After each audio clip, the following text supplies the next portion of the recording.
Bonjour, bienvenue sur Apprends-moi plus. Je suis Théophile Fouetté. Bienvenue sur cet autre cours sur l'entrepreneuriat. Aujourd'hui, nous parlons des motivations entrepreneuriales. La motivation est la force motrice chez les gens qui, qui les pousse à agir comme ils le font. Les motivations entrepreneuriales sont des étapes nécessaires pour amener les individus à devenir entrepreneurs.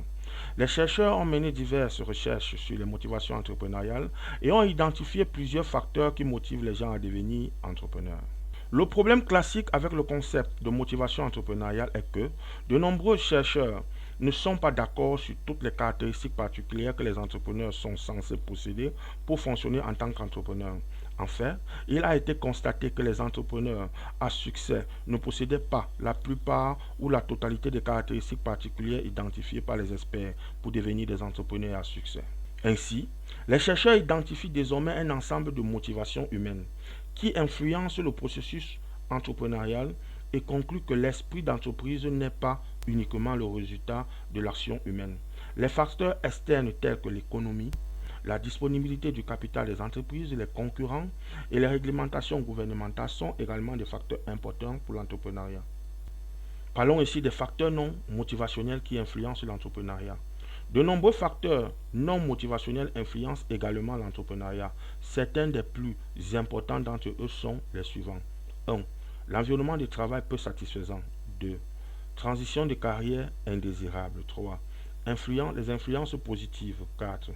En dehors de cela, il existe de nombreuses autres caractéristiques telles que les entreprises familiales établies, l'enfance, l'environnement familial, l'éducation, l'âge, les antécédents de travail.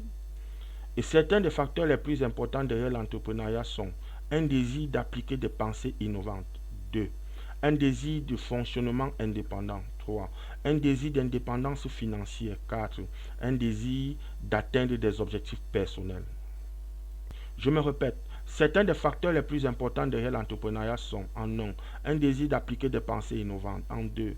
Un désir de fonctionnement indépendant. En 3. Un désir d'indépendance financière. Et en 4. Un désir d'atteindre des objectifs personnels.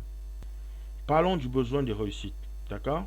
Les entrepreneurs se rendent compte qu'ils doivent s'engager dans des activités ou des tâches pour lesquelles ils doivent partager un degré élevé de responsabilité individuelle quant aux résultats. Par conséquent, ils ont besoin de compétences et d'efforts individuels pour concevoir des plans présentant un risque modéré ou inférieur à modéré. En un mot, ces individus savent comment gérer les situations dans lesquelles ils peuvent obtenir des résultats grâce à leurs efforts. Ils savent également que l'utilisation efficace des ressources disponibles les aide à atteindre des objectifs difficiles grâce à un mécanisme de rétroaction transparent et opportun. Parlons ici de la propension à prendre des risques chez les entrepreneurs. La propension à prendre des risques est l'une des caractéristiques les plus marquantes du monde de l'entrepreneuriat. Elle se définit comme la volonté de prendre des risques modérés. Cette influence motivationnelle sur l'entrepreneuriat est le résultat du besoin de réussite. Car les personnes ayant un besoin élevé de réussite sont toujours prêtes à prendre des risques modérés. En effet, les individus à risque modéré sont à la fois difficiles et réalisables. Je voulais parler plutôt, les activités à risque modéré sont à la fois difficiles et réalisables. Voilà.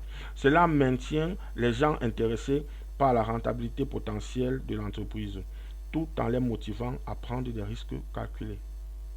Je me répète, en effet, les activités à risque modéré sont à la fois difficiles et réalisables. Cela maintient les gens intéressés par la rentabilité potentielle de l'entreprise, tout en les motivant à prendre des risques calculés. D'accord?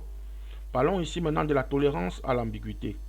Un entrepreneur est quelqu'un qui apporte sa propre vision dans un monde où une telle idée n'a jamais existé. Il doit se rendre compte qu'il y a d'autres nombreuses failles dans son idée qui pourraient le placer dans des zones grises tout en expliquant son concept aux autres. D'accord? Un entrepreneur doit être parfaitement préparé à répondre à des questions difficiles concernant ses idées, car les gens doivent se sentir détendus et assurés qu'une idée est bonne avant d'y investir.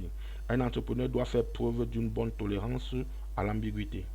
Nous terminons donc par cette tolérance à l'ambiguïté. J'espère que vous avez appris quelque chose dans ce cours sur les motivations entrepreneuriales, d'accord? Si vous êtes nouveau, d'accord, je vous prie, peu importe le canal par lequel vous suivez, ce cours sur les motivations entrepreneuriales, qui est une partie de notre cours sur l'entrepreneuriat. Je vous prie de vous abonner, d'activer la cloche de notification, de partager, d'accord, et de surtout de vous rendre sur notre chaîne YouTube Apprends-moi plus, afin, n'est-ce pas, de suivre d'autres cours. Je suis Théophile Fouetté pour Apprends-moi plus. À la prochaine.